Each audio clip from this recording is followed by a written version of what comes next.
itu adalah surganya Allah Subhanahu wa taala. Sehingga Allah pun berfirman di dalam Al-Qur'an, yarfa'illahu alladhina amanu minkum walladzina utul ilma darajat. Allah Subhanahu wa taala akan meninggikan orang-orang yang beriman dan orang-orang yang diberikan ilmu oleh Allah Subhanahu wa taala. Artinya derajat orang yang berilmu itu lebih tinggi dari sekedar derajat orang yang beriman di sisi Allah Subhanahu wa taala. Samping itu, kegiatan yang semacam ini adalah setara dengan jihad fisabilillah, di mana di dalam hadis Rasulullah SAW juga pernah bersabda tentang nilai jihad di sisi Allah Subhanahu wa taala. Beliau dalam sabdanya mengatakan, siapa yang berjihad di jalan Allah Subhanahu wa taala selama atau sekedar orang memerah susu, maka dia berhak untuk mendapatkan surganya Allah Subhanahu wa taala. Orang memerah susu itu tidak lama, kurang dari 1 jam, mungkin setengah jam atau beberapa menit. Nah, orang yang berjihad di jalan Allah Subhanahu wa taala sekalipun hanya beberapa menit, itu mendapatkan surganya Allah Subhanahu wa taala. Nah, kita keluar dari rumah kita dalam rangka belajar menuntut ilmu, maka Nabi SAW mengatakan, man salaka tariqan yaltamisu fihi ilman fahuwa fi sabilillahi hatta yarji'a. Siapa yang keluar rumah dalam rangka menuntut ilmu, maka statusnya di sisi Allah Subhanahu wa taala sebagai mujahid fi sabilillah. Dan kita tidak perlu merubah status kita yang ada di FB atau yang lainnya.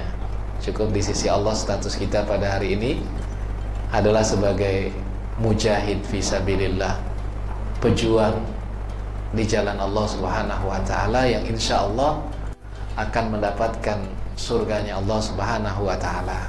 Amin ya rabbal alamin. Bapak dan Ibu, ikhwan dan akhwat yang dimuliakan Allah Subhanahu wa taala, satu lagi hadis Rasulullah SAW yang mudah-mudahan membuat kita bersemangat untuk menuntut ilmu, belajar agama, adalah sabda Nabi SAW yang berbunyi, man yuridillahu bi khairan yufaqihu fiddin. Siapa yang Allah inginkan kebaikan pada seseorang, maka Allah Subhanahu wa taala akan memberikan pemahaman dalam masalah-masalah agama. Insya Allah kehadiran kita di majelis ini adalah karena Allah menginginkan kebaikan untuk kita semua, dan kita pun bersyukur kepada Allah Subhanahu wa taala karena kita dipilih oleh Allah Subhanahu wa taala, atau termasuk orang-orang yang dipilih oleh Allah Subhanahu wa taala untuk mendapatkan kebaikan dari Allah Subhanahu wa taala. Amin ya rabbal alamin. Bapak dan Ibu yang dimuliakan Allah Subhanahu wa taala, pada pertemuan kali ini tema kita adalah bagaimana aku menjadi seorang muslim dalam akidahku. An akuna musliman fi aqidati. Di dalam Al-Quran surat Al-Baqarah ayat 208, Allah Subhanahu wa taala berfirman, ya ayyuhalladzina amanu dkhulu fis-silmi kafah wa la tattabi'u khutuwati syaitan innahu lakum aduwwum mubin. Di dalam ayat ini Allah Subhanahu wa taala berfirman yang sekaligus memerintahkan kita yaitu Allah mengatakan, ya ayyuhalladzina amanu, wahai orang-orang yang beriman.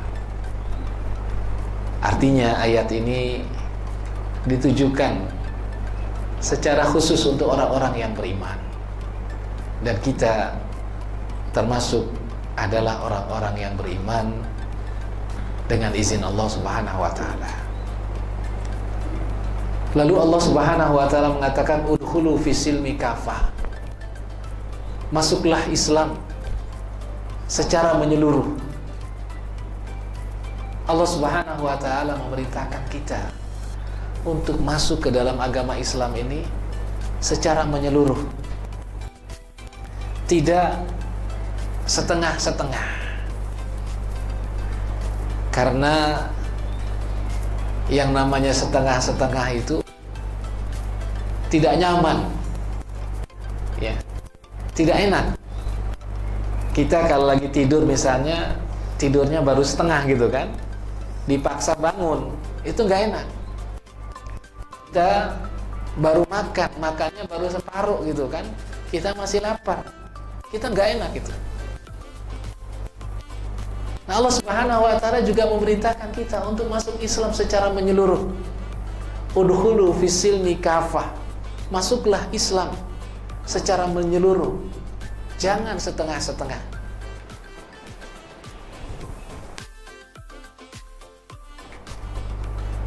Karena orang yang masuk Islam secara secara setengah-setengah, itu Islamnya tidak akan diterima oleh Allah Subhanahu wa taala.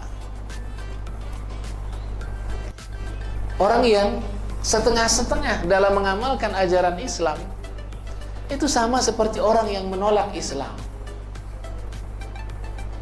Di dalam surat Al-Baqarah ayat 85 Allah Subhanahu wa taala berfirman, di pertengahan ayatnya itu atau di ujung ayat itu Allah mengatakan, afatu'minuna bi ba'dil kitabi wa takfuruna bi ba'd fama jazaa'u may yaf'alu dzalika minkum illa khizyun fil hayatid dunya wa yaumal qiyamati yuradduna ila asyaddil adzab wa mallahu bighafilin amma ta'malun. Allah Subhanahu wa taala mengatakan, apakah kalian mengimani sebagian isi kitab suci kalian dan kalian mengingkari sebagian yang lain?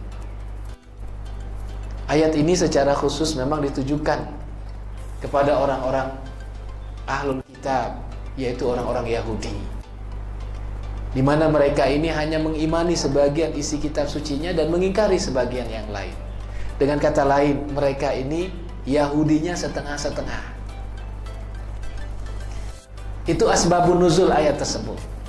Tapi sesungguhnya ibrahnya, pelajarannya, hikmahnya adalah untuk kita, orang-orang yang beriman, kaum muslimin. Karena ulama tafsir mengatakan, al-ibratu bi umumil lafzi la bi khususis sabab. Pelajaran yang bisa kita ambil dari firman-firman Allah Subhanahu wa taala tersebut adalah dari teksnya yang umum, bukan karena peristiwa yang melatar belakanginya. Kembali kepada surat Al-Baqarah ayat 85 tadi, Allah Subhanahu wa taala mengatakan, fama jazaa'u may yaf'alu dzalika minkum illa khizyun fil hayatid dunya. Tidak ada balasan yang pantas, yang layak bagi orang yang mengimani sebagian isi kitab sucinya dan mengingkari sebagian yang lain, illa khizyun fil hayatid dunya, kecuali dia akan memperoleh kehinaan di dalam kehidupan dunia ini. Itulah balasan orang-orang yang setengah-setengah dalam mengamalkan ajaran Allah Subhanahu wa taala, mengimani isi kitab sucinya, atau setengah-setengah dalam melaksanakan ajaran Islam. Orang itu akan dihinakan oleh Allah Subhanahu wa taala di dalam kehidupan dunia ini. Kalau saja kehinaan itu atau penderitaan itu hanya sebatas di dunia saja, mungkin tidak terlalu berat. Karena kita hidup di dunia ini tidak lama, 70 atau 80 tahun, lebih sedikit atau kurang sedikit. Tapi Allah Subhanahu wa taala lebih lanjut mengatakan wa yaumal qiyamati yuradduna ila asyaddil adzab wa mallahu bighafilin amma ta'malun. Dan pada hari kiamat nanti akan dikembalikan kepada siksa yang lebih dahsyat lagi, siksa yang lebih berat lagi, siksa yang lebih mengerikan lagi. Asyaddil adzab, Allah mengatakan siksa yang amat berat. Wallahu bighafilin amma ta'malun, dan Allah tidak lalai terhadap apa yang kalian kerjakan, terhadap apa yang kita kerjakan. Oleh karena itu, agar kita terhindar dari kehinaan, azab di dunia ini dan juga azab di akhirat, hanya ada satu pilihan, totalitas di dalam Islam. Udkhulu fis silmi kafah, masuk Islam secara menyeluruh. Nah, langkah awal menuju Islam kafah itu adalah memang kita mengislamkan akidah kita. Karena akidah ini adalah sesuatu yang sangat mendasar di dalam Islam, sesuatu yang sangat prinsip. Akidah ini merupakan pintu gerbang menuju Islam. Sehingga langkah awal dalam rangka islamisasi atau menuju Islam kafah, mengamalkan perintah Allah Subhanahu wa taala, adalah dengan mengislamkan akidah kita, mengislamkan keyakinan kita. Nah, pertanyaannya, bagaimana aku jadi seorang muslim dalam akidahku?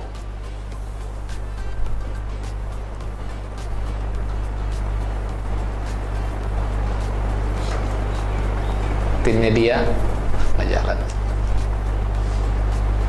Tim media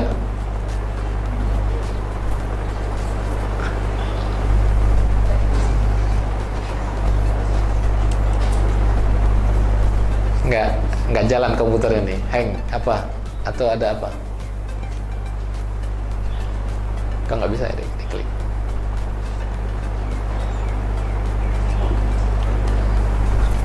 Ya. Jadi sekali lagi bahwa hanya ada satu pilihan buat kita, masuk Islam secara menyeluruh, total dalam berislam, tidak setengah-setengah dalam berislam.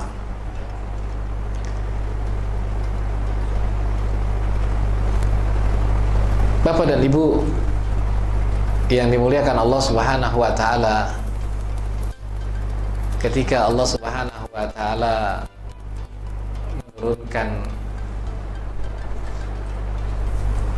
ayatnya atau wahyunya yang pertama kepada Rasul sallallahu alaihi wasallam adalah perintah untuk membaca. Iqra bismi rabbikal ladzi khalaq. Bacalah dengan nama Tuhanmu yang telah menciptakan.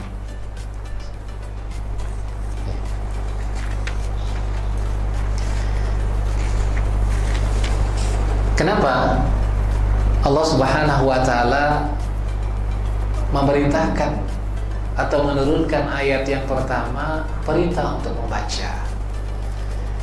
Ini menunjukkan bahwa Islam itu adalah agama yang memang sangat menjunjung tinggi ilmu pengetahuan. Islam adalah agama yang bukan sekedar doktrin yang harus diyakini begitu saja tanpa diberikan kesempatan kepada kita untuk memahami kenapa Allah Subhanahu wa taala memerintahkan kita untuk melakukan sesuatu atau melarang kita untuk melakukan sesuatu. Inilah bedanya Islam dengan agama yang lain. Agama yang lain itu sifatnya doktrinisasi, apalagi agama Nasrani, ya, itu seseorang itu tidak boleh berpikir apalagi yang kaitannya atau memikirkan yang kaitannya dengan konsep ketuhanan, ya. Tuhan itu tiga adalah satu, Tuhan itu satu adalah tiga, udah begitu. Tapi nanti kita lihat di dalam Islam itu kita diajak untuk berpikir, untuk memahami misalnya eksistensi Tuhan, keesaan Tuhan dengan akal kita. Sehingga memang keyakinan yang kita bangun itu harus betul-betul berdasarkan ilmu, berdasarkan pemahaman yang utuh. Termasuk adalah keyakinan kita kepada keesaan Allah Subhanahu wa taala. Keyakinan kita kepada eksistensi Allah Subhanahu wa taala harus didasari dengan ilmu. Di dalam Al-Qur'an Allah mengatakan fa'lam annahu la ilaha illallah. Ketahuilah, ngilmulah, belajarlah bahwa tidak ada Tuhan kecuali Allah Subhanahu wa taala. Artinya tidak cukup kita hanya percaya dan yakin tidak ada Tuhan kecuali Allah tanpa dilandasi oleh ilmu. Kan Allah Subhanahu wa taala yang mengatakan fa'lam annahu la ilaha illallah. Ketahuilah bahwa tidak ada Tuhan kecuali ilmu. Nah, belajar ya di dalam Islam itu ibarat kita mengelola sebuah perusahaan, atau kita sebagai seorang muslim itu ibaratnya kita mengelola sebuah perusahaan. Yang namanya perusahaan pasti ingin sukses, ingin untung. Nggak ada perusahaan yang ingin rugi, ya kan? Setiap perusahaan pasti ingin untung. Nah, perusahaan yang ingin untung biasanya memiliki visi dan misi. Untuk apa dia mendirikan perusahaannya? Apa target besarnya? Dan dalam beragama kira-kira begitulah. Kita sebagai seorang muslim ini harus ya memiliki visi dan misi. Apa visi kita? Apa misi kita? Biasanya visi dan misi kita itu mati masuk surga. Itulah visi dan misi kita, ya kan? Kalau mati masuk surga, ya seperti itu. Dan ya, perusahaan itu juga membutuhkan buku panduan yang bisa memandu perusahaan itu untuk mencapai visi dan misinya, merealisasikan target-targetnya. Dan kemudian juga membutuhkan mentor atau manajer yang mengawasi atau mendukung visi dan misi perusahaan tersebut agar perusahaan itu bisa mencapai target, mencapai goalnya, mencapai tujuan dan cita-citanya. Dan setiap pegawai itu harus memiliki job desk masing-masing, ya, tugas, peran dan fungsinya masing-masing yang jelas sehingga mendukung ke arah suksesnya perusahaan tersebut. Begitulah kira-kira kita sebagai seorang muslim ini harus memiliki visi dan misi. Kita harus memiliki buku panduan. Dan buku panduan utama kita adalah Al-Quran dan hadis. Dan kita perlu mentor, orang-orang yang mengingatkan kita, mengarahkan kita, memberikan tausiah kepada kita. Atau orang-orang yang ya mau mendidik kita, ya, serta mengarahkan kita. Jangankan kita manusia dengan segala